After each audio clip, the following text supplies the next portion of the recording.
So let's start. Money. That is something we use on a daily basis, something we just take for granted. It's like the water for a fish. We seldom think about where does money actually come from. But last year, this has started to change. New innovative types of digital monies, such as cryptocurrencies and digital state money, have begun to challenge the old money issued by private banks. When the winds of change blow, old habits and ideas usually have to be reconsidered. Questions about what money really is and who should be given the power to create new money and be the first user of it now suddenly are debated more frequently all over the world. So this is very exciting times. And to help us understand the development, we have invited Professor Joseph Huber, who have just published a brand new book in this subject, The Monetary Turning Point. And in this book, Joseph writes that in modern monetarized and financialized societies, being in control of money, its creation, first uses, and its ongoing allocation thereafter, means wielding superior power, second only to legal command power. So what does this mean? What kind of power is this?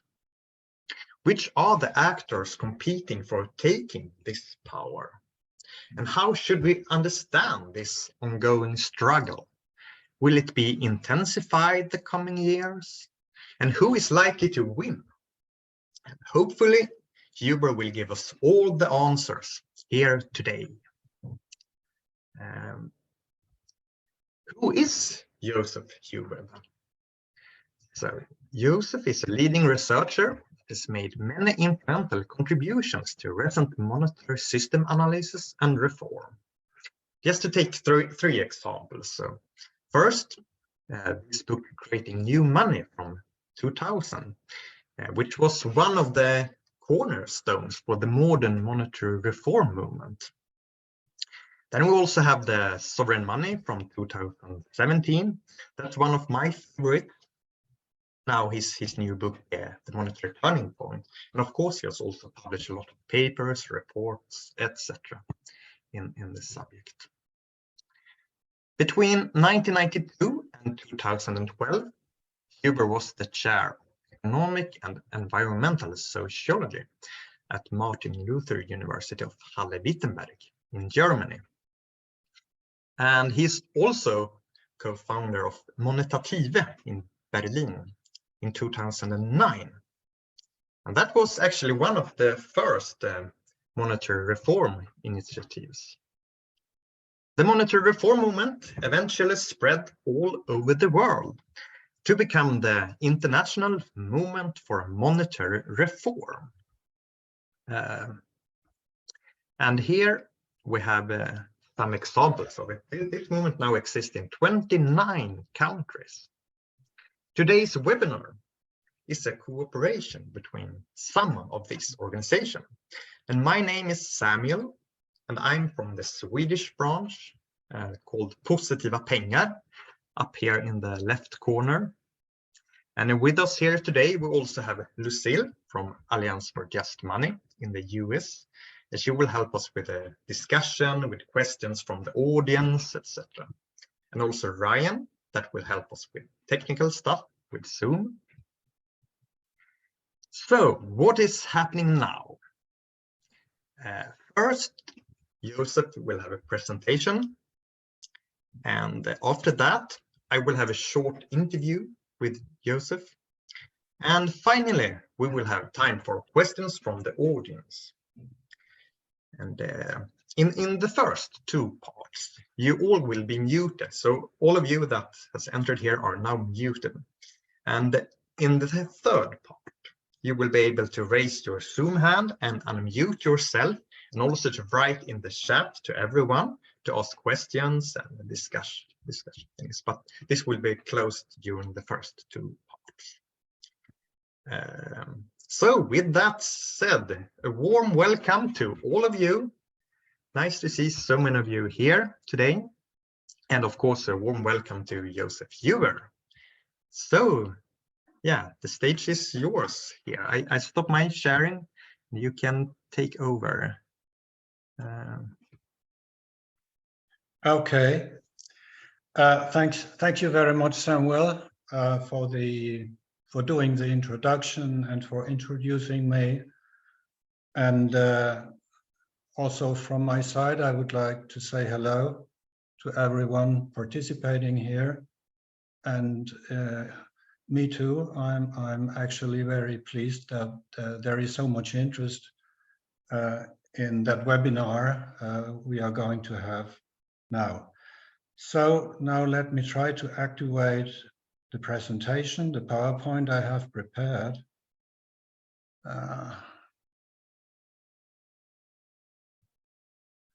So here it is. Can you see? Yes, we do. Yes, and you can hear me apparently. Yes. So now, and if people don't know, you can slide if you want to see Joseph bigger, you can slide it to the right or left as you want. Yes, okay.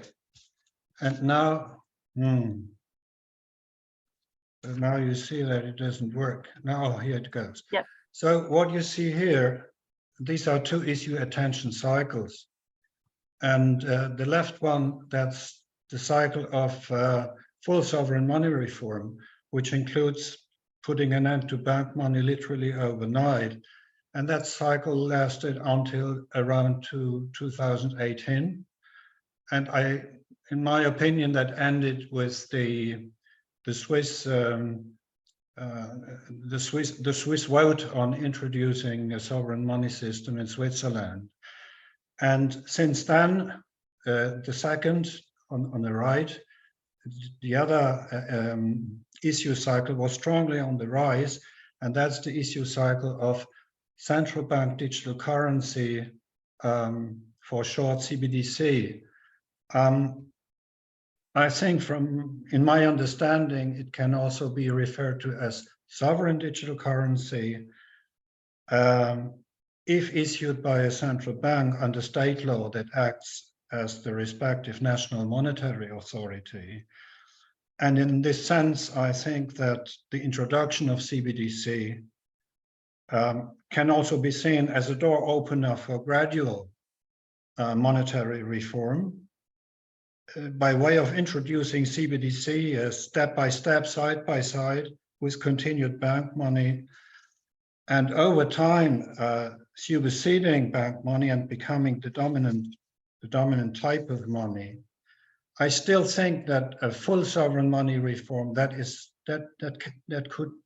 can be possible, it's feasible, it could be done, but in actual fact, politically not at all. There is no way. There are too many, say, too many mighty vested interests, too many outdated paradigms ruling the heads, and too many die-hard old habits. So by contrast, gradual sovereign money reform in perspective by introducing CBDC is what is actually coming and what is on its way.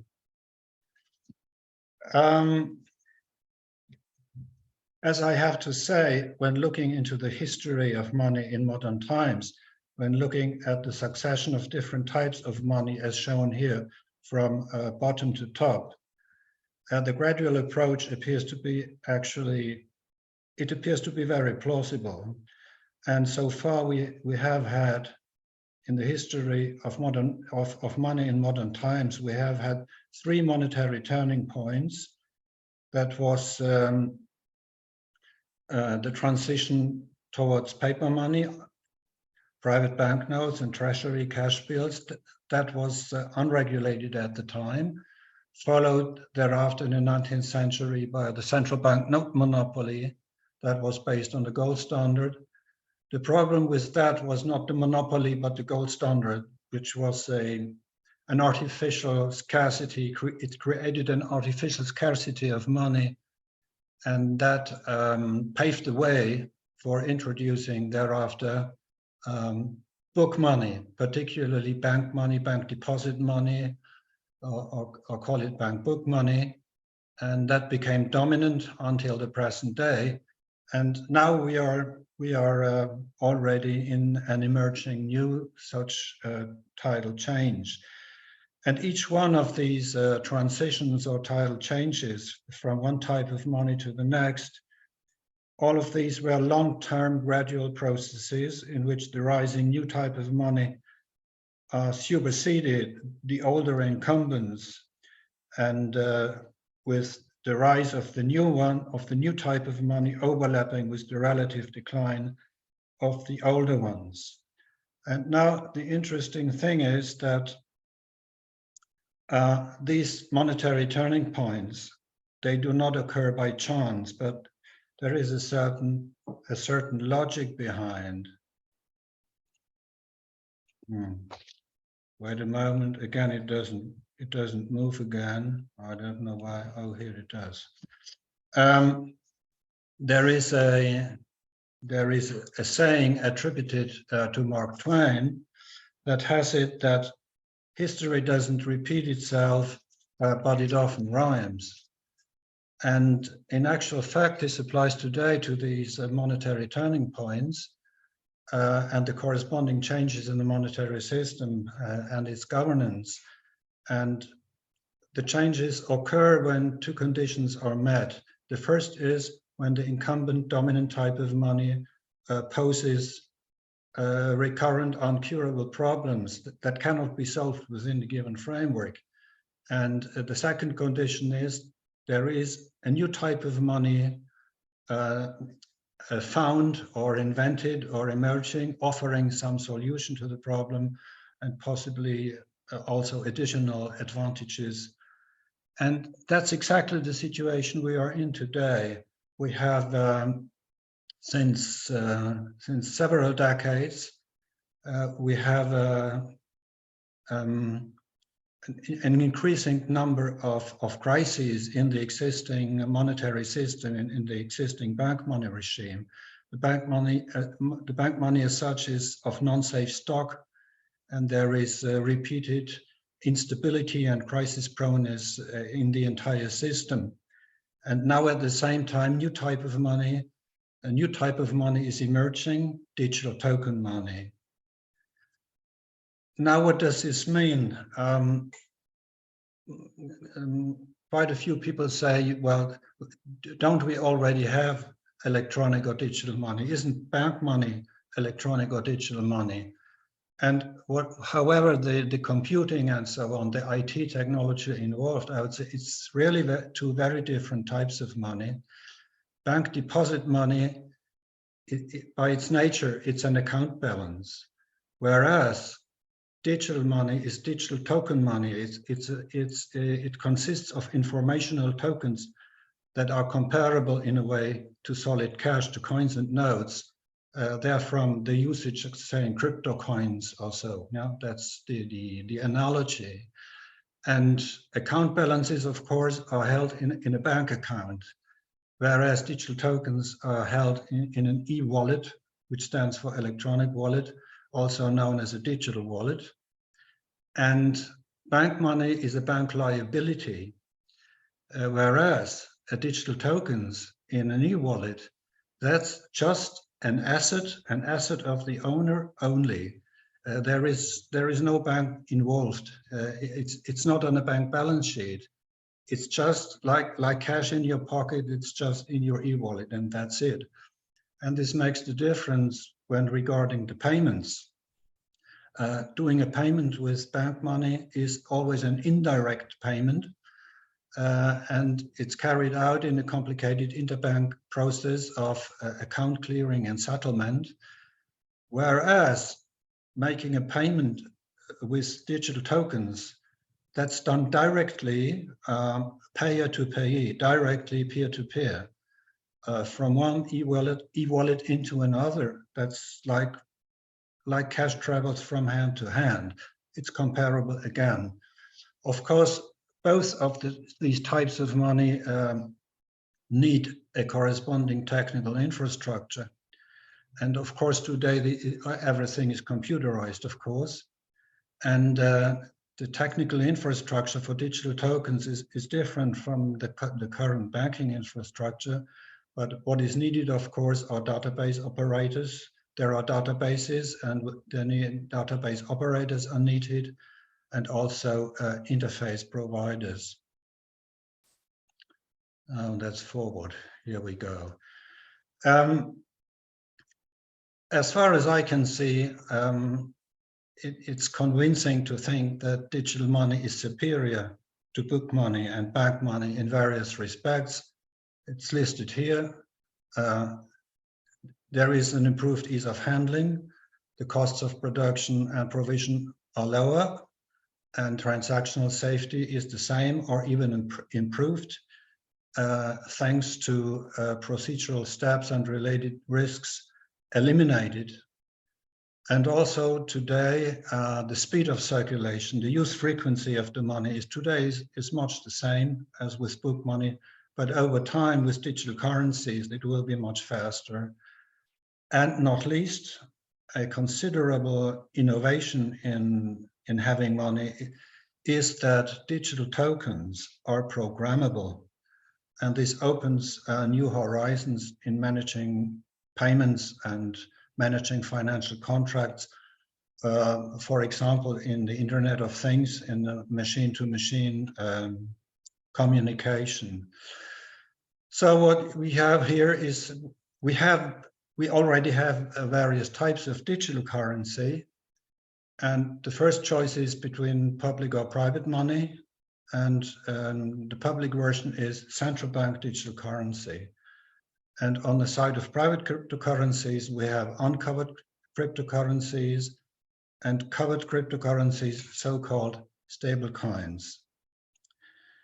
And these four actor groups and these four types of money, these are the relevant types of money today in that emerging power struggle for being the future dominant type of money.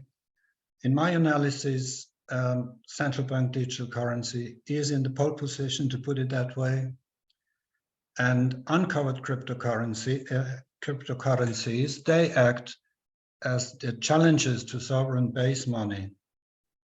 They claim to be base money in their own right, and stable coins, they are a new money surrogate.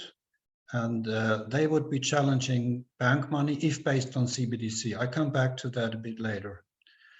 And so then we still have the incumbent bank money, and bank money in that situation is on the defense throughout. And this also includes third-tier money surrogates that are based on bank money, such as money market fund shares, or for example, e-money. They are based on bank money, and so their fate, so to say, is related to the fate of bank money. I think that as bank money is very dominant today and is very much entrenched in current practices, it is likely to continue for a longer period of time. We don't know for how long. But it will be, over time, of gradually diminishing importance. Bank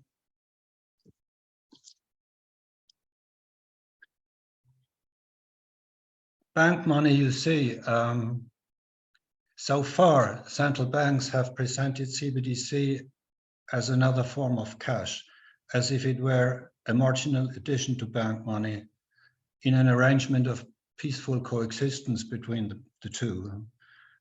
I think that's very misleading.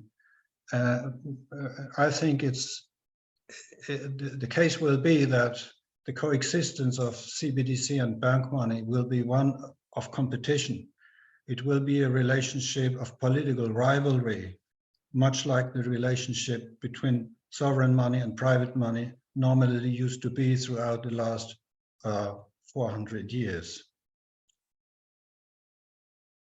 It was only in the last 100 to 150 years, the situation was a little bit different, somewhat different in two respects. Firstly, technologically, central bank cash, so notes and coins, solid cash, that was and is unable to compete with cashless payment. And cashless payment, we always have made in book money. We had to do that, we had no alternative. Because central bank book money, the so-called reserves, that has never been made available to the non-bank public. We were never allowed to have central bank book money. No, we were never allowed to have a central bank transaction account. And in that way, bank money was shielded from having to compete with central bank book money. Now, however, bank money will have to compete with superior central bank digital tokens available to the non-bank public, to all of us. And this is going to be really a fundamental game changer. And I think book money may still be somewhat improved. Why not? Can be. But very basically, book money cannot emulate the advanced technological properties of digital currency. And if you see it over time, book money is actually reaching the end of its learning curve, whereas digital money is still in its early stages of that learning curve with great future potential. I take it over to the wrong side here. Well, the situation can put in other words, and one can say that the change banks are facing right now upon the introduction of CBDC, that change can be described as currency substitution. It's not bank run, it's not disintermediation and whatsoever. The thing is, and also in a way, kind of problem for the banks, that's currency substitution, which simply means that bank money is gradually being replaced with CBDC. And of course, banks do see this as a loss. But as I want to point out, that's not going to be a functional problem for the economy and finance. And it's not even a real operational problem for the banks themselves, because the banks will have available increasing amounts of CBDC as loanable funds for handing out intermediary credit, while they are still they continue to be able to extend monetary credit by way of creating bank money if customers wish so. Ultimately, the extent to which currency substitution will take place, that depends first on whether or not there are severe crises, always causing the threat of bank run, and or whether there is continued or discontinued state warranty for bank money. Because today, the central banks act as lender of last resort when banks are in trouble, when they have liquidity problems or similar problems, and the government actually acts as bank money guarantor of last instance, and sometimes also as bank recapitalizer of last instance, if need be. And that's actually what has always rescued bank money in the last well, almost 100 years, one can say. Now let's come to CBDC. Why can one be so sure that central banks will even introduce CBDC? And why can I be of the opinion that CBDC is actually in the pole position, so to say? And the answer can partially be seen here. This is a map of the world where you can see the various currency areas. And as you can see, most of these currency areas, most central banks today are in train of developing CBDC. some in an earlier stage, some already in a late stage, and some already having actually launched CBDC in their country, for example, in the Bahamas, but also in China. China is listed here as still running a pilot, but in China, that pilot is a very, very huge pilot. And it was launched in February last year, 22. And now there are already several hundreds of millions users of digital yuan having a digital wallet with digital yuan in there. That's actually not longer a pilot. That's there. The CBDC is actually already launched. Other countries are also in advanced stages of running pilots and so on.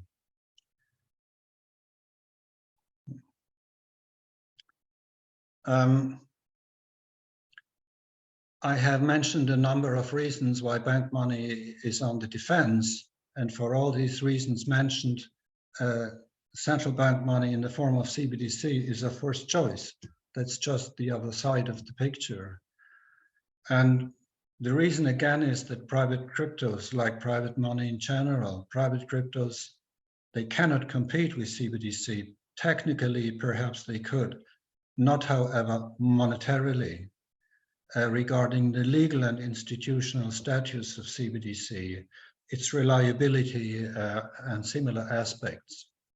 And being the sovereign base money, CBDC is as safe and secure as money can be, for it is built on the central bank's ability to create any amount of money according to need and according to necessity, as far as justified in keeping monetary and financial stability.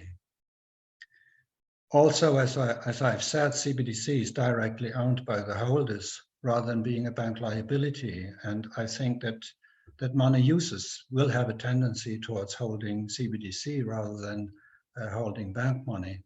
Over time, I mean. It will be easy to use, less transaction risks, faster, cheaper, etc., etc. And then, over time, that's now a little bit utopian. Over time, CBDC may not only be issued as credit and debt money, but also be issued debt-free by way of genuine seigniorage. And that money is spent. It is not loaned into circulation, but that is for the later future. Before that, and considering monetary policy, if there are growing quantities of CBDC, if there is a significant mass of CBDC in the money supply, this will very much strengthen the transmission lever of monetary policy and making it more effectual again. In particular, CBDC will re-enable monetary quantity policy. That was not possible in the last 30, 40, 50 years because central banks had come in a situation where they had no choice but to accommodate reactively, in hindsight, to accommodate the facts the banks have created beforehand. And if CBDC is becoming ever more important as a mass, as a quantity in the money supply, that will change considerably. And this will also directly strengthen the transmission of base rate policy. And on both accounts, that will regain the control over money creation, or say much more control over money creation, and a continual readjustment. Now, at the beginning of introducing CBDC, I would say during the next 10 years, I would say, firstly, expect much resistance from the side of the banking business, from the side of the banking lobby. Much resistance from their side. That has just begun. And do not expect already at the beginning a kind of monetary revolution. It will just be about first steps in a very long-term process. Also central banks right now, I mean, even if developing central bank money, CBDC was actually initiated from the side of central banks, the central banks overall are rather reluctant, and they are pursuing a rather conservative stance. They are hyper cautious, or you can also say they are bank protective when it's about introducing CBDC. And so the two-tier, their plan, the current plan, the central bank plan for introducing CBDC involves keeping the two-tier banking system and keeping bank money. For how long, we don't know. And CBDC will be circulated via the banks. Also, the banks will have to fund that 100%, but nevertheless, it's circulated only via the banks. And not least, at the beginning, the availability of CBDC, that will be limited, and the usability will be restricted. For example, currently in China, transactions in yuan are limited to 5,000 yuan. That's about $730 US daily, and 50,000 yuan annually. Or, for example, to my knowledge, the plan of the Swedish e-krona will be restricted in the same way as currently the use of cash is restricted in Sweden. And similarly, the plan for introducing a digital euro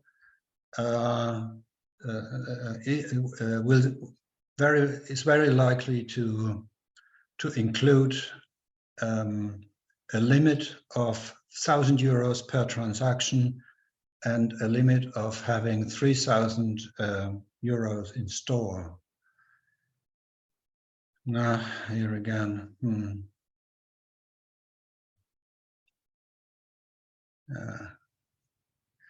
So now let's come to the outlook for uncovered cryptocurrencies. What you see here is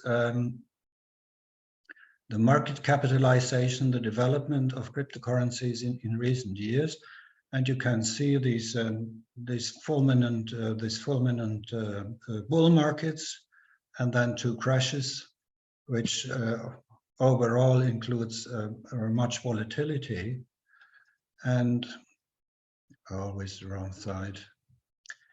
But look at the numbers. That's about an awful lot of money. It's about $3,000 billion. So these are trillions of dollars. That's really a lot. And in this table, that is from the mid-21, the dollar-denominated stock of cryptocurrencies was at $2.5 trillion, and that compares to cash across the world, US dollar notes across the world of the order of $2.1 trillion, and all checkable deposits in the United States just being not even double of the US denominated cryptocurrencies. So these are really very relevant quantities of money that can no longer be ignored. It's no longer a negligible quantity of money. And also here you can see that who does the trade in cryptocurrencies, and it's the business, or it has become the business of institutional and professional traders or investors. And this makes clear that cryptocurrencies have become a new class of financial assets. That's clear. The question is whether it's really money or whether it's going to be money. So the status of the cryptocurrencies moneyness, that's not yet settled. And as far as it is used as money and will be used as money, it can have, of course, all the technological advantages of digital money, but it lacks all of the monetary advantages of central bank digital currency. Currently, cryptocurrencies are not supported by central banks and governments, And as long as this is the case, and I think that will continue to be the case, as long as this is so, cryptos will not meet with broad-based acceptance from the side of the general public. Furthermore, cryptocurrencies will sooner or later be subject to regulatory restrictions, or they will even be prohibited, as China has done in September 21. And also for now, most cryptos, they operate too slowly. They are much too energy intensive, thus very expensive, and of course also volatile, and thus they are not competitive. And when you compare the transactions per second that can be done with the various types of money, so then you can see at the bottom that most used cryptocurrencies based on the distributed ledger technology or blockchain technology, Bitcoin and Ethereum, are very slowly, very expensive, highly energy intensive. That's untenable. That's not competitive. So in the middle range, in the middle field, where you have the large credit card corporations and the payment systems of the large central banks, these are pretty speedy, between 1,000, 2,000, up to 10,000 transactions per second. The digital yuan can already do up to 10,000 transactions per second. And there are now new developments underway or already operational, new technologies to create digital tokens and transfer digital tokens that will be much more, that can do much more transactions per second than was able hitherto. So the outlook for uncovered cryptocurrencies, in my opinion, is, no, that's again the wrong direction. For the reasons mentioned, uncovered cryptos are presumably without much future as regular money. That is as an all-purpose means of payment of widespread use. That's unlikely. But I think that cryptos, they are likely to remain. They are here to stay as a special purpose means for special user groups. That, yes, for example, as a Forex-like investment vehicle, or for doing cross-border transactions, and of course also for illicit transactions from the underground economy or similar uses. If cryptocurrencies have a future as money, I think, then it is likely to be in the form of stable coins. What are stable coins? Stable coins are digital tokens.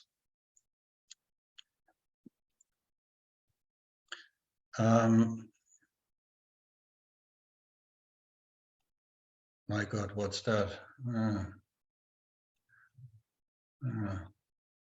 Wait a moment.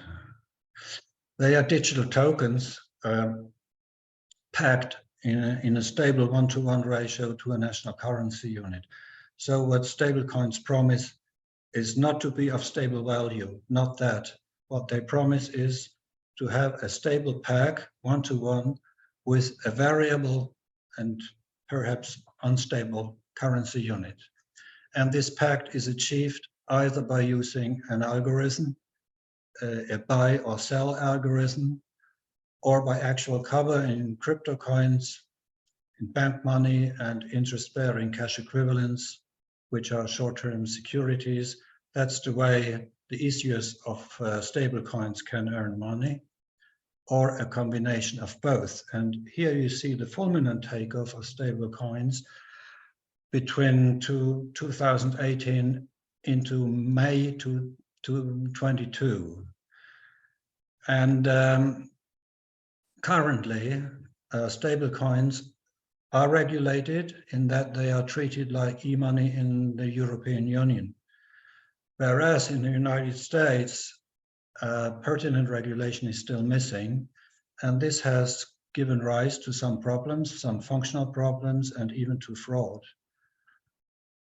Originally, stablecoins were created as a safe haven in crypto trading, going out of the respective crypto into a stablecoin when the crypto threatens to plummet, and when the cryptos tend to have a turnaround upwards, then going out of the stablecoin and back into the cryptocurrency.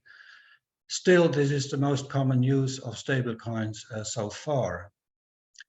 And in the context of the cryptocurrency crash in 22, so a few stablecoins actually failed to keep the promise of a stable peg to the US dollar, which basically is not very surprising if an important part of liquid cover, so to say, consists of uncovered cryptocurrencies. So there was also a crash in the stablecoins, but it was not so important actually. And as you can see in this chart here, there was a crash, but it found some stabilization, and there is now no more optimism for further going up, but it's a sideways movement. It's not really going down. And I think this is not the end of the story, but this is just the beginning of the story. The problem is that birth chord between stablecoins and unbacked cryptocurrencies. As long as that birth chord is not cut off, the prospects for stablecoins remain as limited as are the prospects for uncovered cryptos. However, if backed by a reliable base, especially CBDC, the prospects for stablecoins should not be underestimated. And in that case, stablecoins will not be a competitor to CBDC, for this wouldn't make sense if based on CBDC, but that would be, based on CBDC, that would be a challenge for bank money. Stablecoins would be a digital token competitor to bank money, and that, of course, would be another blow to bank money. So thus far, the presentation I had prepared for this webinar, and now back to you, Samuel. Thank you very much for this intriguing presentation. Very interesting. Yeah, let's continue with just a short interview. Some questions to you, Joseph. So, how long time have you been into this subject about money and monetary reform? I would say a very long time, I would say. Continually up to now, I have done work almost close to 30 years. And originally, however, my first look into the money system, that was the beginning of my interest. That was in 1975 already. Wow, that's a long time ago. That's almost 50 years. That's almost a lifetime. Yeah. But why did you become interested in this subject? What was the first thing that made you interested in it? The reason was that at the time, in 1975, I was a research staff at some economics university in Switzerland, and we had a future studies group. A future studies group, and somewhat out of the box, and money and finance was an issue there. Not only money and finance, but particularly that topic that has fascinated me, and it hasn't let me go. I can't say why. What I can say is my motivation. So it was in the context of future studies. It was in the context of scenario building and creating visions for future development paths. And it's not a negative motivation. I met quite a few people in the monetary reform movement who were considering themselves to be, say, banking victims. So they made bad experiences with money and banks. I, for my part, happily, I had not to have such experiences. And actually, I think that basically money, like the development of script, is actually one of the great achievements of humankind. That's what I think. Hmm. And you still continue to write things. You have this brand new book. And what motivated you to write this, to continue with this subject and then writing this book now? It was the continued motivation I had throughout the last almost 30 years. So you see, our thinking on money and monetary reform and monetary system that has, of course, developed, and from the beginning, and particularly in the last, I would say, where are we now, 23, but already before the great financial crisis of 08 and the following years, already before, there was a considerable development and new ideas about money coming up. For example, looking at complementary currencies at a more local level, or monetary reform ideas regarding the entire system. So that was interesting, though there was something in the air. New ideas about that were popping up, you see, and then was the crisis of 08, and that was a boost to the entire development, and there was growing public interest, and our ideas and the analyses were developing every year from year to year, and that's why I came to write one paper after the other, and after several years.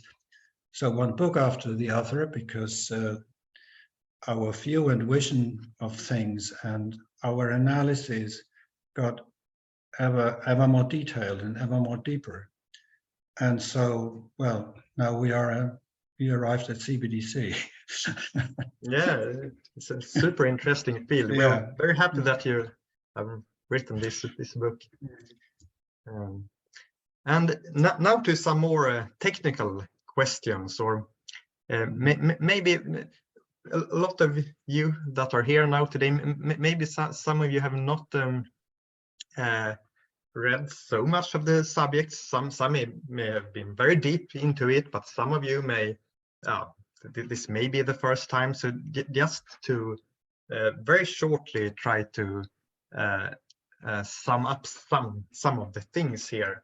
So the basic taxonomy here, we have state money and private money. That is correct. That is the basic distinction, I think. Yeah.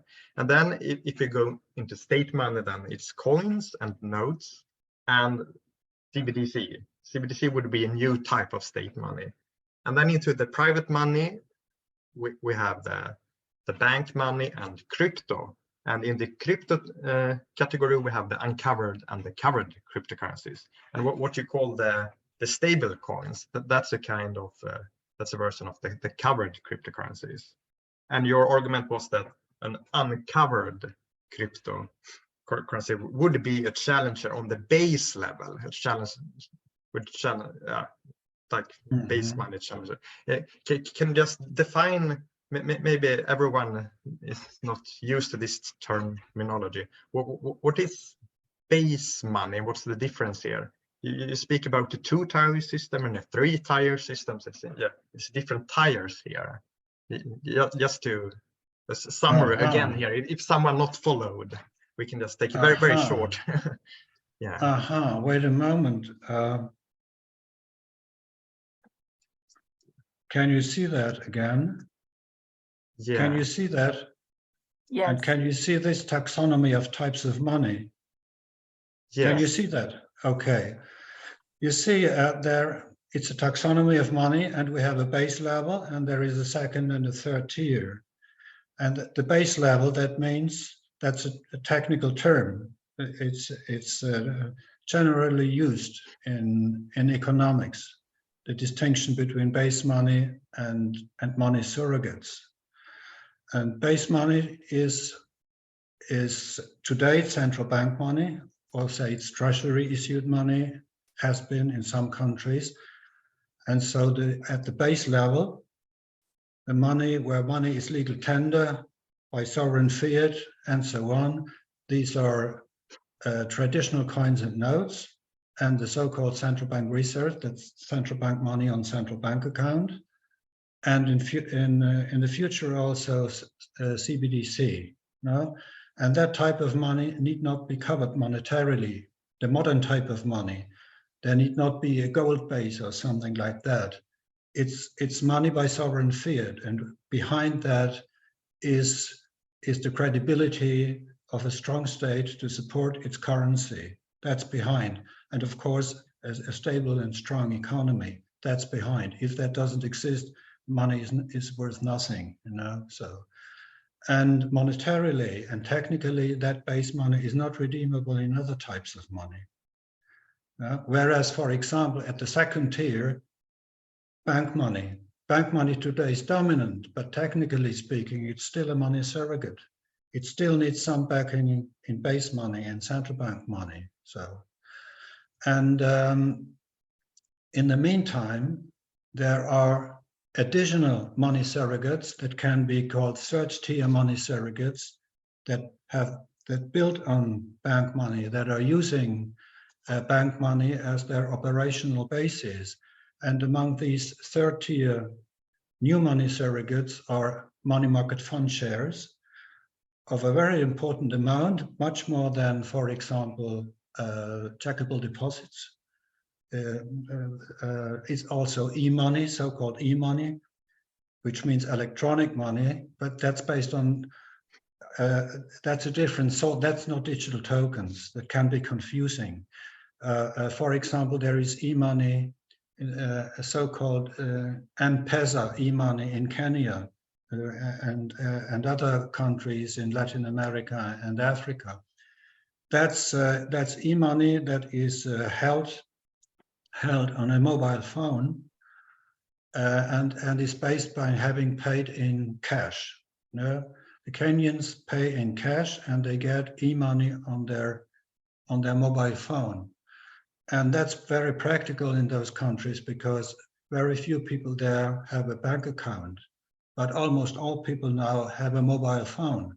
And so that type of e-money spread was really spreading very much.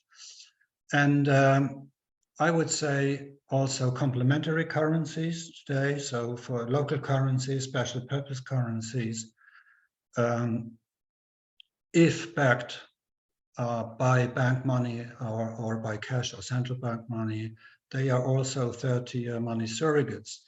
Stable coins, by contrast, if they were based on CBDC, they were also third-tier money surrogates, but today, as they are largely based on CBDC, so they are a money surrogate of a different kind. So we will see that in the future.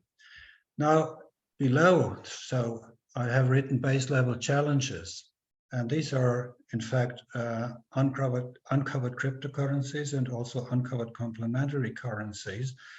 And they pretend, or say they claim, they are base money in their own right. They said, we create a different system apart from the state system. We are not interested in the state and we are not interested in the overall society.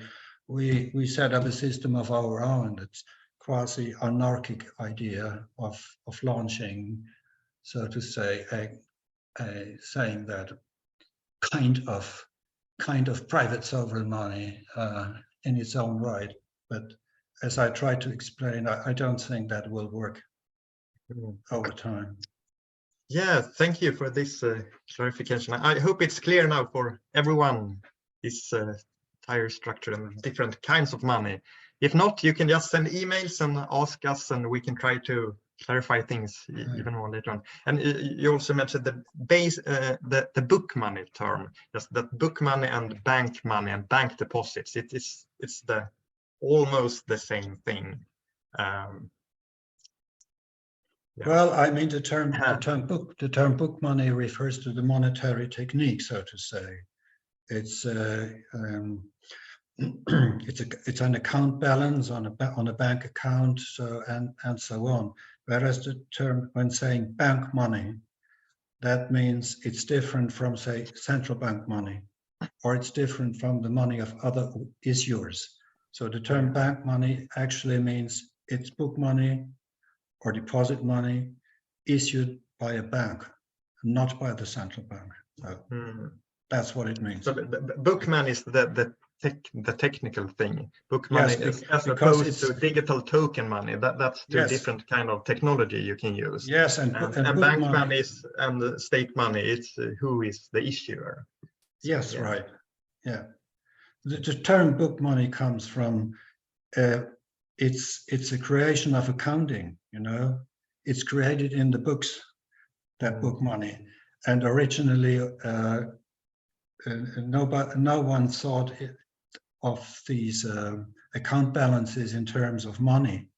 So it took quite a long time before, or until what we today call bank money, until that bank book money was recognized as being in actual fact money, in a sense of a very widespread means of payment for a multi-purpose or a general purpose means of payment. That was only actually in the late 19th century when that started to see it that way. And it took many decades before book bank money or book bank deposit money was really recognized as being money, and actually the dominant type of money we have. Just two more terms, very short, and then we continue with more interesting, substantial questions. But seigniorage, what's that term? Maybe people are not used to it. Yeah, seigniorage, that comes from the feudal term, the seigneur. The seigneur was the feudal lord, and the lord had the prerogative of the coinage and to issue, to stamp money and to mint money and to issue money. And that was the prerogative of the seigneur. And it always used to be when in the end of feudalism, so the state in general, and also the democratic state, took over these formerly sovereign prerogatives as constitutional prerogatives of modern states. And among these are, for example, the legislation and the judiciary and territorial administration, and the prerogative to use force, and also the prerogative of the monetary prerogative, having monetary sovereignty, the state having monetary sovereignty, which means defining the national unit of account and creating the money that is denominated in that national unit of account, and also taking in the gain or the profit from money creation, because that's a source of considerable income. It's a source of considerable profit for the banks today. Formerly, that was just the difference between the production costs and the face value, the purchasing power of the money. But today, with bank book money, the banks do not have immediately the traditional sort of seigniorage. What they have is a seigniorage-like privilege of they earn interest on 100% of the bank money they have created, while only having to refinance a fraction of it, of 2, 3, 4, 5% of the bank money they have created. They have to refinance in central bank money, and all the rest is created by the banks free of everything, and they can take in interest on this freely created money. That's their privilege and the advantage they have today over all other financial actors, who have to finance everything they do 100%, whereas the banks can do business without having the money beforehand. Thank you. The clock is going very fast here. Maybe just 1, 2, 3 questions more. You can stop me, Lucille, if you think that's taking too long time here. Sure, go ahead. Yeah, but just to sum up that, you see book money, this technology, as an old technology. It's like horse and cart that the state today keeps alive through some kind of artificial breathing. It's all of the bank privileges and the warranties and guarantees to the banks. You write in your book that as a purely private means of payment without state warranty, bank money would have perished long ago, as private banknotes did in the past. Do you think there would be any bad consequences of continuing to keep bank money alive for a long time? Like it seems that many states and central banks are doing that. Well, yes, of course. Yes, of course.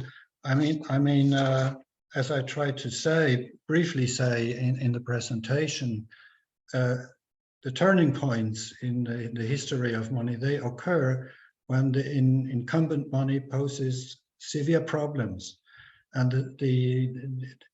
there are problems inherent to bank money that cannot be overcome within the present framework.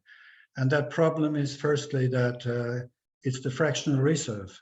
Bank money is based on a fractional reserve of central bank money, and that ever so often creates liquidity problems for the banks. And the other thing is that, which was recognized only in the late 19th century, the bank credit theory of money that dates from the 1890s, and from that time on, it was recognized, or was slowly but surely, it was recognized that bank money, also central bank money, by the way, bank money today is credit and debt money. It's even identified today. The textbooks say money is credit and credit is money. I think that's wrong. It's a false identity. But today, in actual fact, bank money is credit and debt money, and that money is created by way of monetary credit when a bank is extending credit to non-bank customers. And that means that the stock of money is exposed and closely linked to the inevitable risks of the financial system. Banking has and will always be a very risky business. Financial economy has certain risks and so on. And by exposing the stock of money to the financial risks, the stock of money is always threatened when there are problems in the financial systems, particularly when there are problems with the banks. And so the central banks and the state have to step in, the government, the treasuries, they have to step in to rescue the banks in order to rescue the bank money, because that's what we are operating on. If they wouldn't do so, if they didn't that, the entire economy would break down and would not recover by itself. That's the big problem. And that's why unduly bank money has achieved a parastate status today. It's still a private money surrogate, but it has achieved quasi-sovereign status because it is, under all conditions, always rescued by the central bank and by the government. And that's the big problem. Yeah, then it seems as a good idea to get rid of bank money as soon as possible then. Just a short objection also that is common. Is that CBDC has privacy issues. Is the possibility of the state to monitor its citizens. China, for example, they may have an ambition to use its digital yuan to a big brother scenario here and watch over its citizens. Then maybe we should start to use a decentralized cryptocurrency instead then to guarantee the privacy of everyone. Or what do you say about this? Yes, you are right. I expected you to to come up with that question. And actually, one can be concerned with regard to China. You know, I mean, the Chinese government and the central bank so far, they promise confidentiality of payments, but you never know. Well, you see, quite a few people, they don't like the idea of digital currencies and the idea of central bank digital currency because they are so afraid of Big Brother coming. And for not to be misunderstood, that's really a very serious problem, and we really have to take that seriously. In my opinion, that let's say the problem is financial privacy, and also confidentiality, and I would say that should be treated, or that should be considered as a civil right and liberty. I'm of that opinion. But you know that problem of financial privacy, that has already been a problem for a long time before introducing CBDC or modern cryptocurrencies. It's been a problem since we have step by step introduced modern technologies in the book money system already, and by computerizing and so on, by the IT technology and online communication and so on. The problems with book money basically are very similar to the problems arriving already with CBDC. And in my opinion, wait a moment, in my opinion, I think that basically it's not a question of technology. Of course, it is a question of technology, but not in the first place. In the first place, it's a question of the political system. It's the question of whether you have a reliable rule of law, defending civil rights and liberties, and governed by democracy. If you have such political conditions, the chances are not so bad that financial privacy and confidentiality of payments and so on, that will be kept. But if you have an autocratic system, as one says today, an authoritarian system, a repressive system, and so on, then of course there are considerable dangers of misusing the possibilities of digital tokens. That's for sure, yes. Yeah, it seems reasonable to see it as a problem of the political system. And also, I mean, private companies today, they monitor our shopping behavior and they do data mining from that. Yes. And it also may be the case that the CBDC it may be a way for the state, for a good state, to solve the privacy problems of the private market and to guarantee all citizens better personal integrity than the market can guarantee them. Samuel, Yeah. we should move on. There are a lot of Yeah, people. we should move on. Sorry for taking too much time here. No, now it's over to great. the questions. Right. You can take over here. Okay, just Kirill, I think you're up next. Thanks, Kirill, my name here from Switzerland. So the retail CBDC project in Sweden for e-krona is one of the most advanced projects within Europe. And it has been postponed now or stopped. Maybe you know that. And do you think that the true reason for that is, for postponing the project, is the current banking crisis, Silicon Valley Bank, Credit Suisse, and it could be attempt to avoid bank run towards e-krona in Sweden once people understand the system? Thanks. Have you been asking me? Have you been asking me? Yeah, okay. Well, of course, I don't know whether the near banking crisis of March, considering Credit Suisse and Silicon Valley Bank and so, whether that's really the reason behind that reluctance and hesitance of the central banks to go on, and politicians increasingly to go on to push CBDC. I think it's already the influence of the banking lobby. For many years, I was wondering why banks did not react to the development of CBDC. But then it slowly started already throughout the year 22 and now more openly in the year we are in 23. Bankers are step by step, they wake up to the possible threat CBDC can be to bank money. I don't know why. Prior to that, they didn't react. I don't know whether or not they did not see what was going on, but now they are waking up to that problem for them, and they are organizing their defense. They are building defense positions and resistance to that development.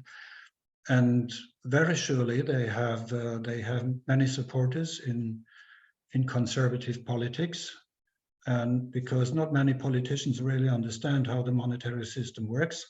In many cases, it's enough to say, oh, that will create big problems. It will ruin our monetary system and would be a national disaster. That was the case in Switzerland, by the way. They didn't argue substantially. They simply said, oh, that will be the end of our world. That was argument enough, you know. And I think that's beginning now. And also within central banks, you say, one really can have that impression, as I said, that central bankers are split over CBDC. Some are supporting the current systems, and some see the necessity to make some changes and go ahead. And so the central banks overall, they are a bit running ahead of their convictions, and they themselves are not entirely sure whether or not it's a good idea or not. I think that's behind. And that's the beginning of what I consider to become a true power struggle.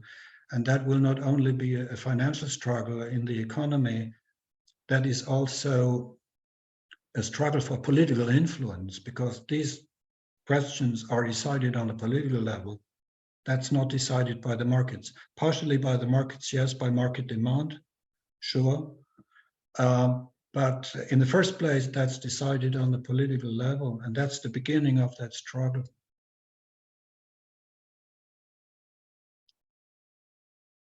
Thank you, Kirill. Go ahead and unmute Leah. Hi, yes. So Adam Smith said that currency has no intrinsic value. It derives its value because it's a medium of exchange from the goods and services in any given economy.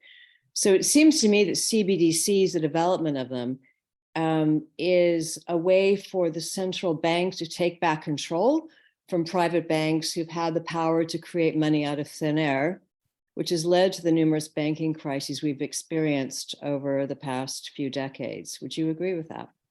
Yes, I do. Mm-hmm. I really do. But I would simply like to add what gives value to money. That's not only, it is of course productivity of the economy, but not only, it's also the standing, if it's a national currency, about a national currency, it's the standing of a respective nation state. So the economy needs to have a good standing, needs to be respected, and it needs to be a state that is respected and a state and trusted to be able to defend what's to be defended in the national interest. That's an important point. That's by the way the chartalist side of monetary theory. That the stability and the existence and the stability of money and the monetary system to a considerable degree also depends on the legal status of the money. It depends on the stature of the national state that has that money as its currency and so on. In addition, of course, to having a productive economy. Mm-hmm. Can I ask very quickly about the future of the US petrodollar? Because it seems to me as countries are pricing oil in currencies other than the dollar, Russia was first after the war in Ukraine. I think other Saudi Arabia is turning away from the United States. Do you think this is going to lead to a crash, inevitable crash in the value of the dollar and its displacement as the international exchange currency? And maybe it's time for Keynes's original idea to have something like Bancor, an international exchange currency that all nations use? Yeah. Well, personally, I would think, thinking of the Keynesian idea of a Bancor, of creating today with the help of the International Monetary Fund to create a basket of currencies that already exists in the form of special drawing rights, and to develop that further into a transnational or international currencies.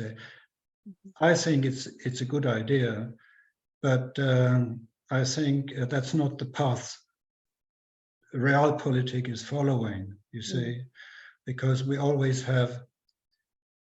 only have dominant types of money within a certain currency area, but in between the currency area, we have more or less dominant national currencies. And so the states and the nation states that have a good standing there, they are actually not prepared to give up their position. And if there are new contenders, you see the Chinese at the beginning, they tried to reform the IMF. And I think the idea they basically had was to open that a little bit, and to have a better parities among the different currencies that are represented there in the special drawing rights.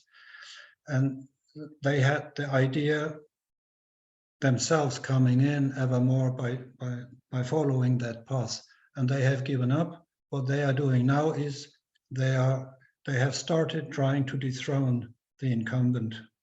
Now that they are trying to develop their own currency, the yuan, especially the digital yuan, to become a true challenger to the US dollar. That's what they are doing now. Yeah. And so I'm afraid Keynes' idea still has to wait some time before its day will become. Thank you. Go ahead, Stella, thank you. Yes, thank you. I actually have some questions regarding your view of CBDC, because I was really surprised that you said that CBDCs are as safe and secure as can be. And then you say nothing of the fact that they're programmable and in fact will create a social credit system and excessive state surveillance. I mean, even if you can monitor today, you cannot control on what you spend your money on as you will with CBDCs. You can also not limit where you can spend it, like you can do people in lockdown and say you can't spend it more than two kilometers from your house or something like that. You said that, and you also stated that this is like the currency that will take over for the fiat, and the fiat has such a large volume. But the fact that fiat has such a large volume is what has broken the system, because it builds on like modern monetary theory. And that is the only reason why they have so large volume out, and because they print it out of thin air, it's not backed by anything. So there is no really difference between. And there's nothing to say that the state's systems will be more secure from hacking, since, you know, private centralized DLTs can be subject to hacking, whether they're run by Ethereum or the government, right? And Ethereum also has soon 100,000 transactions per second. So my question is really, do you see a risk, considering in almost every country, but our focus on the EU since we're there, the EU is issuing the EU digital identity wallet that will be government control, and the CBDCs, the euros and the e-krona and all of that. And they also want to do this new, or has passed this new legislation where you can monitor every citizen's every written message as well. So you can monitor every aspect where you're moving to, restrict that with the the digital IDs and also the currency. Do you see that this really is as safe and secure as can be? And do you see any problems from a democracy and freedom perspective with the CBDCs? Yeah. Well, you see your statement. So your statement that represents the worst case scenario we can have, and very certainly I can actually imagine political circumstances where your fears would come true. That yes, that is possible. You know, as well as say we have nuclear weapons. And yeah, but the IMF says, you know, and you are really nurturing that worst case scenario as if it were sure that this will be coming. I don't think so. I don't think so. As I said, if we continue to have a reasonable rule of law in a reasonable way, defending civil rights and liberties, that will not happen. What you are fearing. But they are not in the EU currently. They are infringing on I think you are exaggerating. And by the way, the IMF has explicitly said that the purpose of CBDCs is total control. No, that's nonsense. Yes, they have. I have seen the. No, that's blunt nonsense. No, nobody has said that. No. Excuse me. I'm very sorry. That's not true. No, yes, that's really not true. And by the way, the current bank money regime doesn't follow a modern money theory, and it was actually that we have the problems today. So that overshooting money creation in the past, and particularly after the financial crisis, that was actually owed to the overshooting bank money creation that had nothing to do with MMT. MMT is focused on government money creation, and they do not consider and not analyze how bank money creation works. And then the central banks had to react, and that was very problematic, that entire policy of quantitative easing, but it was the alternative to a total crash of the economy and society. And so they had to act that way. That was already in reaction to bank money creation. And that's why we actually need more state control over money creation, not over the uses of money, as I want to stress. I said it's about money creation. Who is in control of money creation? Whereas the uses of money, that should be left to the people and to the markets. So I'm going to move on to a question to Marianne. There she is. And I would ask Ryan and Samuel to monitor the chat a little bit if there are questions there that are crucial to be raised, that you chime with those in. Go ahead, Marianne. Thank you. Okay. Yes. Hello, Joseph. Hello.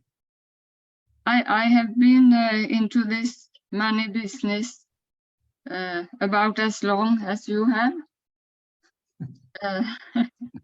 And during the 90s, I was participating in extremely interesting seminars by Margaret Kennedy called Money Matters.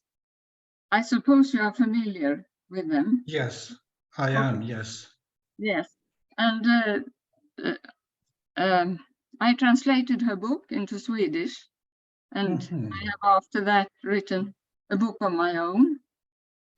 So I'm a generalist, so I haven't spent very much time on this specific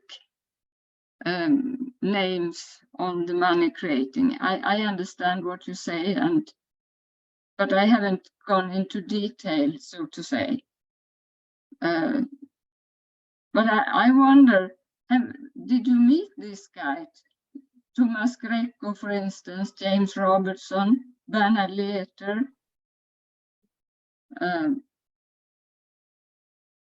Yeah, they had Bernhard Leeter, for instance, had the idea of currencies on different levels.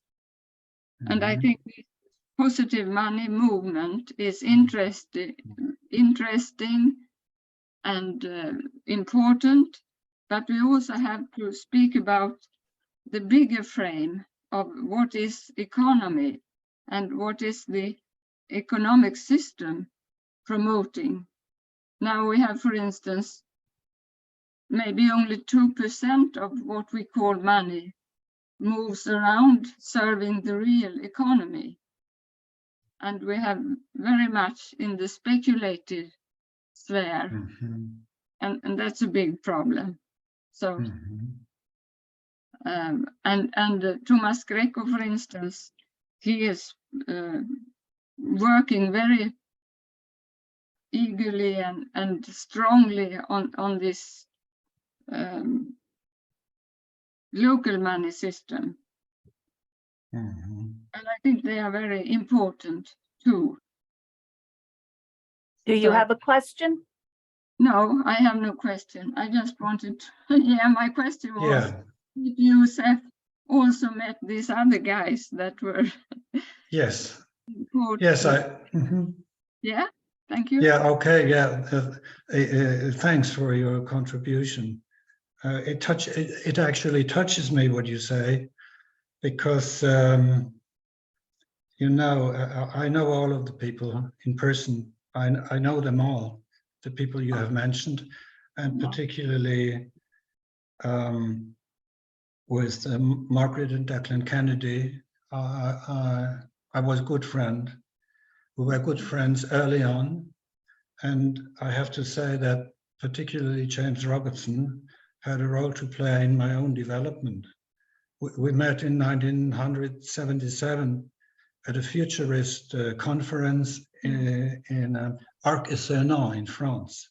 And from that point in time onwards, we remained in contact, and we were continuously, ongoingly, we cooperated, and actually we were friends, you know. Yeah. And so that was not by chance that we have written that booklet on creating new money together. And I also, me as you have translated things into Swedish, so I have translated papers, articles by James Robertson into German and so on. I also knew Bernhard Lietaer and Thomas Greco. The differences I had with Bernhard Lietaer and also Thomas Greco, that was that I see complementary currencies can be very useful at a local level or in special interest groups or so. I don't think it can be a solution for the entire economy at the macro level. So I didn't see that. And Bernhard Lietaer, actually, he believed that complementary currencies, that could be a solution, a macro solution for ultimately for the entire economy. And I'm still very skeptical about that. But in our monetary reform group, we actually thought that monetary reform by way of introducing local complementary currencies bottom up, and doing monetary reform by legislation top down for the macroeconomy, this too should be, can be and should be a complementary process, you know. Yes, absolutely. Working together, not against each other. No, sure. And Bernhard Leeter, as I was his friend also. I see. Yeah. But Bernhard Leeter, he had these different levels, because he would see a global currency or a few global currencies, and then national currency, regional currency, local currency. And it's improving. The discussion around local currencies are improving. So we have a guy here in Sweden with whom you could be friend also. He's called Stephen Hinton. And he's, yeah. Well, thank you so much for taking Thank the you, Thanks, time. Mary Ann. As we move on to Sunny here, I just want to say that I also knew Margaret Kennedy and have a quote from her after she wrote her Occupy Money book, in which she explicitly said that she agreed with what Dr. Huber just said, that we need both macro and meso level monetary reform, not only the meso level, not only the local currency level. And so she explicitly said that this is a quote, you are absolutely right about your critique. So go ahead, Sunny, thank you. You have to unmute, sorry. I did that. Okay. Yeah. All right, good. Thank you. I had written this in the chat as well. I appreciate your presentation. It's enlightening in a number of respects. However, I do have a couple of questions regarding the advisability of moving to CBDCs. You had stated in your presentation that CBDCs would be as safe and secure as money can be, as well as saying that they would be directly owned by the holders.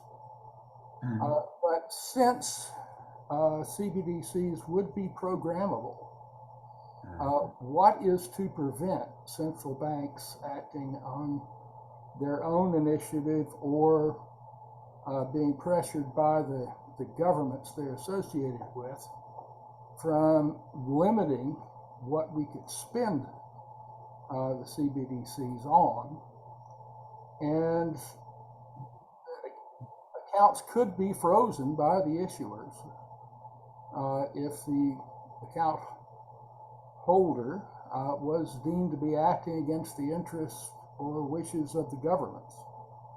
So it seems to me the real holders of the owners of the account would not be the account holders then, but the issuers, because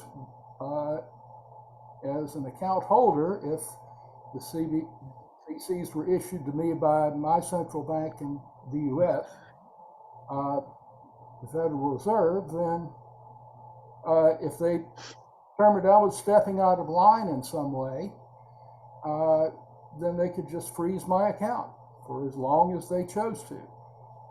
And if I didn't have an alternative, if they had eliminated bank money by that point, then that would be the end of my being able to do anything except barter with people.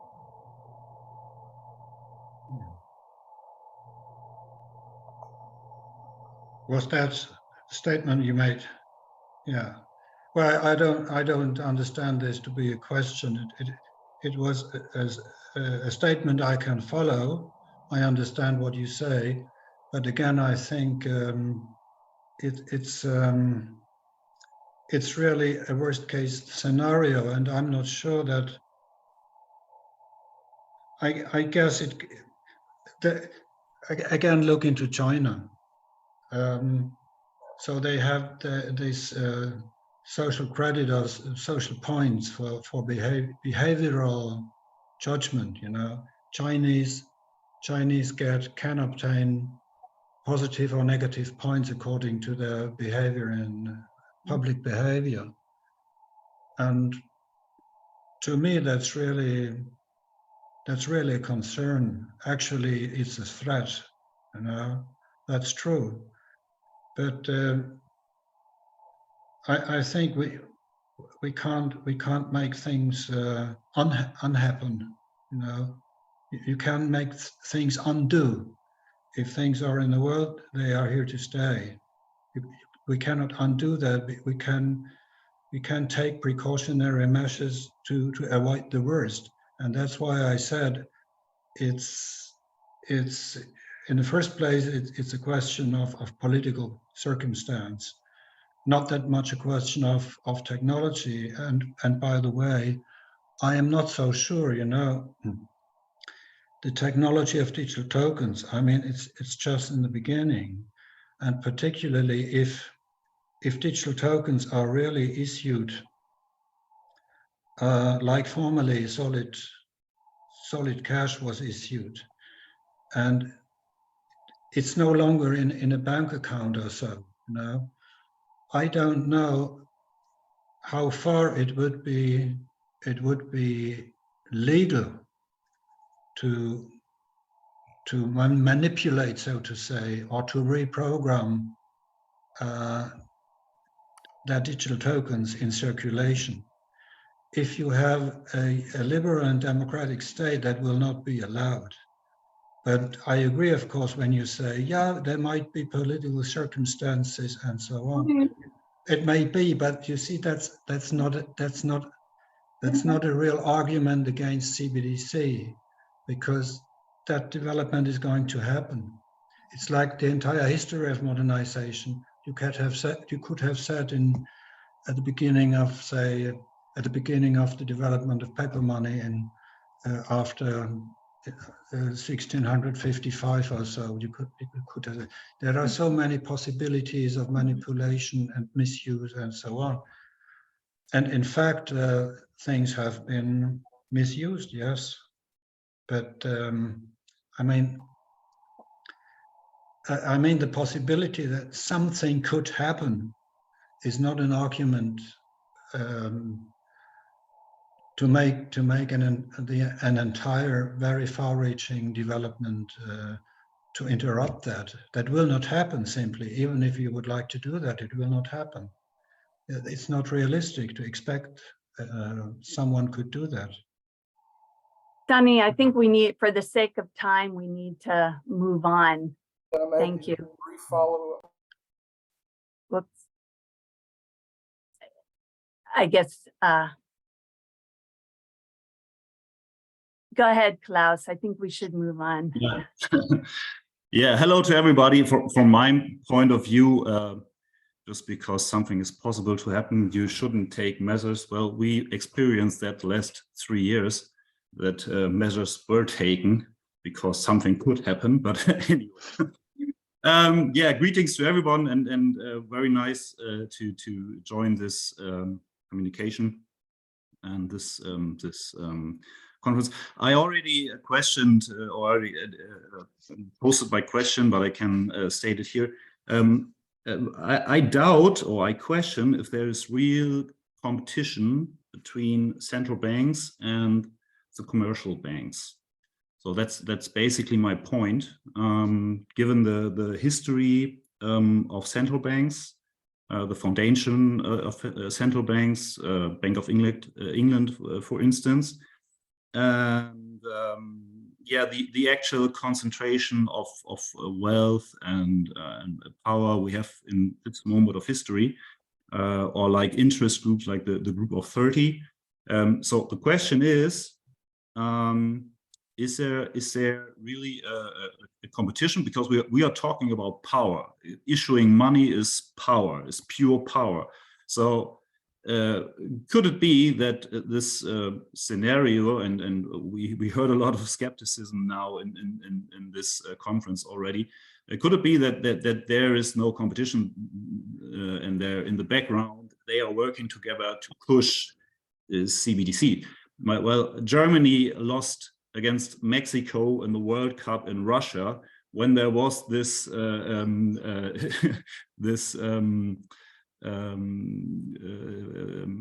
the question in Switzerland to make the monetary reform. I remember that day when Germany lost 2-0 to Mexico. So that's basically the question. Yeah. Well, I think when judging by the intentions, particularly by the published intentions, it looks like the relationship between central bank and banks is as you say, but I think that's just the surface of it. And if CBDC is really going to be introduced, so by the very nature of these types of money, there will be competition. between, I wouldn't say between central banks and banks. In the first place, I would say between CBDC and conventional bank money. Because as a matter of fact, you see, when looking back, the 20th century and also the 19th century, in the 19th century, central bank cash was still dominant. So, but then towards the end of that century, clearing of bank accounts and so bank money that spread ever more. And so that was a kind of competition. It wasn't like how should I say, a sporting event, you know. But it was a competition, and over time, in actual fact, central bank cash was driven out of the money supply ever more by the expansion of bank money. That was a competition. And what I am expecting by analyzing what is likely, in my view, to go on, CBDC has the potential now over the years and decades to drive out bank money because it has various properties that are superior to bank book money. And for the central banks, that's of course, they are in, and before themselves, they are in an ambivalent position, because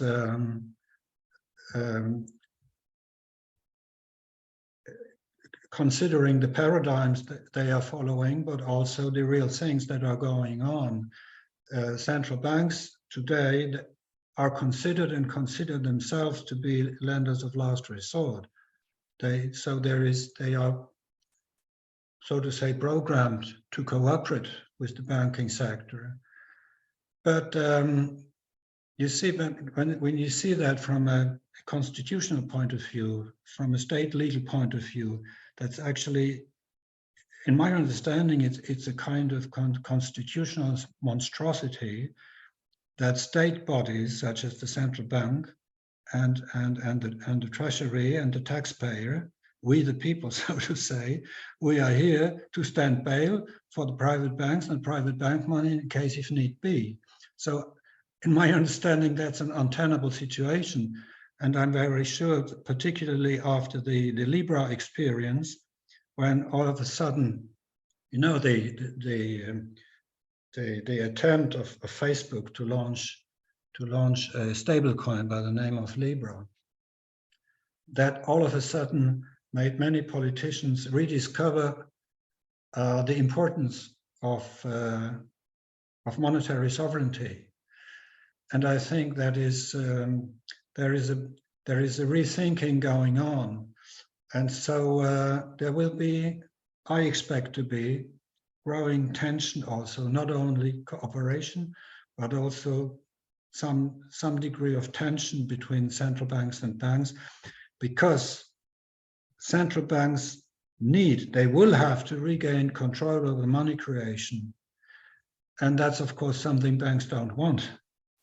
And central banks can only regain a significant degree of some degree of control over money creation if there is more central bank money in public circulation.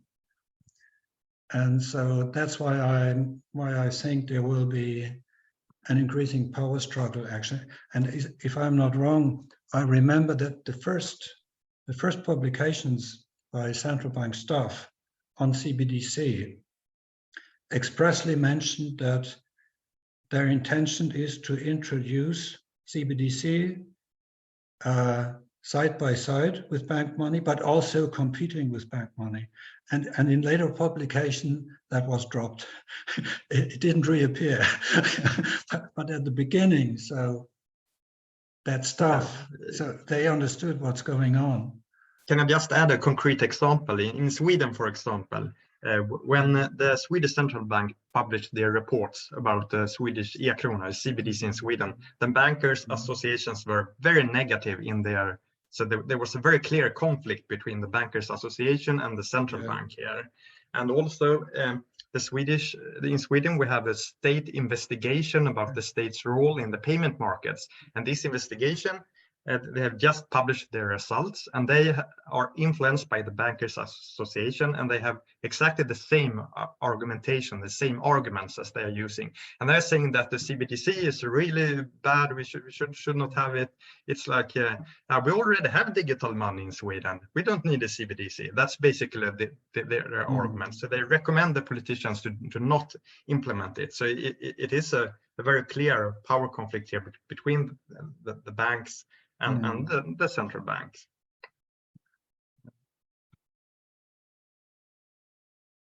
Don, you want to go with your question? And it could be this is the last one before we let Sam and Dr. Hooper wrap up.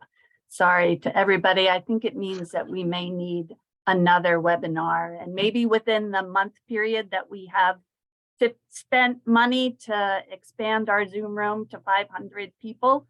So we might fit it in there. Go ahead, Don. Good morning. Don Richards from Positive Money New Zealand.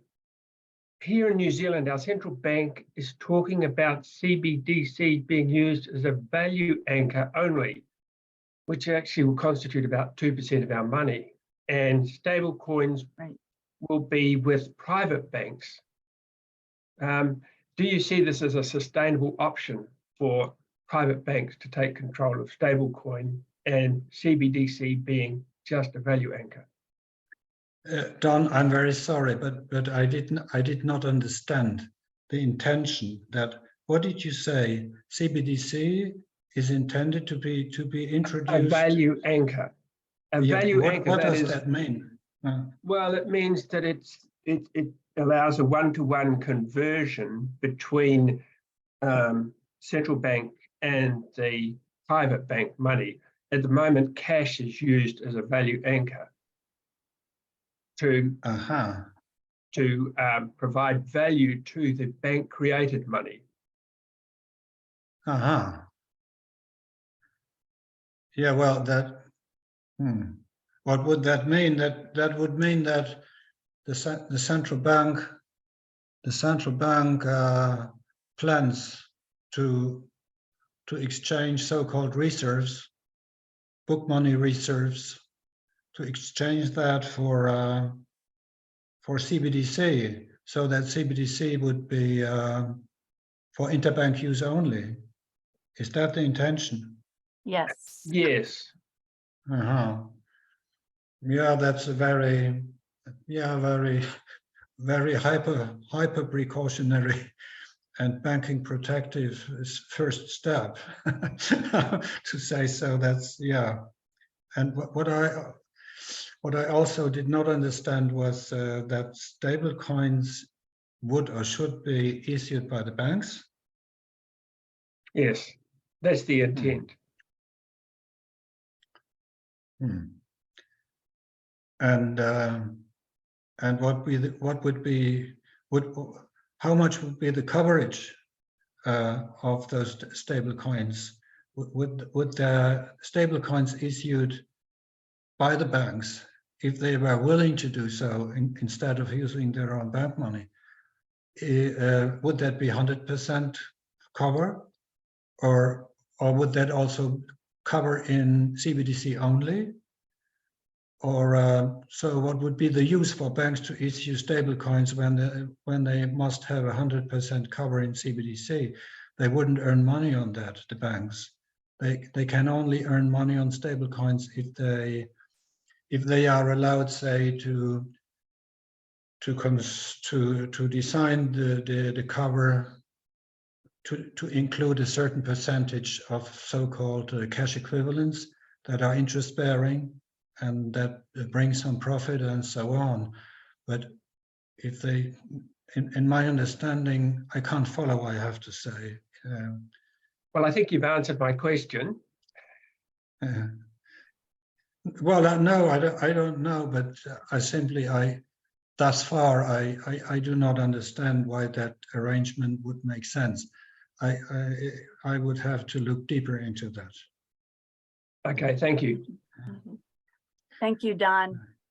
maybe I will jump in then. I think that last question was very important in the sense that I think that is the kind of interest in the United States and CBDC that the Fed and the government, Hoover's, not Hoover, President Biden's executive order of a year ago.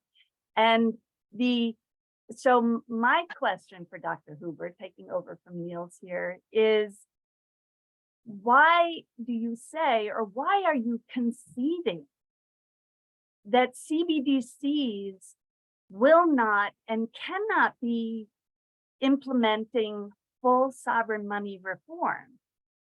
Because as the last question reveals, I think, and my understanding in the United States, CBDCs are not defined yet. And they very well are looking at the possibility of it being only bank issued, not being open to the general public, as you have advocated and people have before, to have access to reserves. And to me, if the only reason to look at CBDC is for it to be the moment for us to achieve within your lifetime, Dr. Hoover, and mine, central sovereign money, just money. And if not, if CBDC is going to happen anyhow, and why are you arguing it's an improvement if it's just going to entrench and allow private bank money to continue? Why are we, and it's going to happen, then to me is, why am I not outside gardening instead of being here? Because it's just going to happen, and it's going to leave the private bank money system continuing and entrench their power further in a dying planet. Yeah. Thank you. Yeah. Yeah, I fully understand what you are saying. Actually, I fully understand what you're saying. And I remember a debate at Positive Money London when I said something very, very similar to what you have been saying right now. But over the last years, as that development of CBDCs continued, and I had to say to myself that, what can we achieve? So right from the beginning, right away, introducing CBDC as a retail means of payment for everyone and doing away with bank money at the same time. That is, of course, something I can support as an idea, as a program. But today, I think that is not going to happen. It's not realistic, because there are, as I said in the beginning of the presentation, too many vested interests, too many mighty vested interests, and too many old paradigms in the heads and so on. So that will not happen. And of course, at the beginning already, so there is that conflict between the two types of money, between public and private, the sovereign and private money. And so we have the debates on restrictions, limits on the availability of CBDC for everyone, and restrictions on the usability of CBDC, or, as you said in your statement, the conflict. Should we have, at the beginning, should we only have a wholesale CBDC as a wholesale means of payment, which means interbank and also including a number of very large non-bank financial institutions? Or should it be, right from the beginning, right away, should it be a retail means of payment for everyone, and so on? That is where the conflict starts. Mm-hmm. And that's the way I see it. And rather than saying, yeah, full sovereign money reform, I don't expect it to happen in my lifetime. So let me go outside in the garden and enjoy fresh air and so on. it's an option, but well, so for the time being, I really think CBDC can be, not necessarily, but it can be a door opener for, yes, for more far-reaching monetary reform. Right. I respect that. And but I think the vested power interests that you reference don't have to do any work if we are not there advocating for sovereign money reform, just money reform in the process of transitioning to central bank digital currency. And if we're not there saying that, it's going to be worse. I think it's going to be worse, not better. And I can't justify it to so many other people who anyhow, I'll stop talking there. There are other people on the list, and Samuel and Dr. Huber, we're going to give the last word to here. But please, obviously, many of you had questions, and we will try to gather again for more open forum time, as well as a second presentation, because I know I didn't get it the first time, Dr. Huber, but it was very, very good. Thank you. We can also save the questions from the chat and yeah, try to answer them later on if it's possible for us. And yeah, many thanks to all of you for coming here and asking all questions, and especially thank you to you, Joseph Huber, for doing this. And yeah, it was a really nice evening together here. And I just want to finish with a quote. And I'm quite optimistic about the future. I think that CBDC, it may be a door opener, as you say, Joseph. If only we, the people all around the world, organize and argue for the right balance here. I mean, so we can just push it further and further. I mean, more CBDC, less bank money, no restrictions on the CBDC. When we are there, it becomes more easy to raise the question, how should the CBDC be issued? Should it be just the credit channel, or can we also issue it directly to the people or to the government's budget and like that? So I think it will become more and more easy. The longer on this road we travel, it will be more and more easy for us to argue for pushing the debate in this direction. So I'm quite optimistic here. And just to finish with a short quote here from Abraham Lincoln. The privilege of creating and issuing money is not only the supreme prerogative, I cannot pronounce that correctly, of the government, but it is the government's greatest creative opportunity. By the adoption of these principles, the taxpayers will be saved immense sums of interest, discounts, and exchanges. The people can and will be furnished with a currency as safe as their own government. Money will cease to be the master and become the servant of humanity. Democracy will rise superior to the money power. So with that words, if you want to comment on something, Joseph, or say some last words. No, not at all. Yeah, no, that's been a perfect last word. I want simply to add that Abraham Lincoln, following his conviction, he was the one who created, so to say, who introduced the famous greenback. He introduced, by state fiat, by government fiat, he introduced treasury dollars, the famous greenbacks. And the US Treasury continued issuing dollars until, I think, until the 70s, of declining extent. But that was really the realization of monetary sovereignty in the United States at the time. And it was later on, when in America, the international bankers created the Federal Reserve as a private institution, when that tradition was the beginning of the end of that tradition. So yours were the perfect last word. I had my last word. Thank you very much. I enjoyed very much this evening. Thank you. Thank you. Thank you. Thank you, everyone. Yes.